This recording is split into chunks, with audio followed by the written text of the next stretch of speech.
আল্লাহকে কেউ মারিও না। আমি কি দেখে আপনার কোন দিক দিয়ে খালাম্মা মনে হইলো?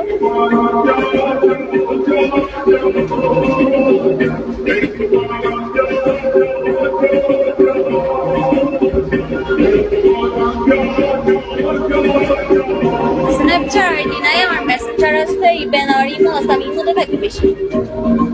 চাইলে আমি হচ্ছে এফকে দিলে হবে, আগে দাও তারপর দেখা যাবে। এফকে গেছে দিয়ে একবারে জাদর তো যাও। স্ন্যাপচ্যাট আমার এফবি আছে, অ্যান্ড্রয়েড সিম আছে, আর এফবি তো আমার এফবি আইডি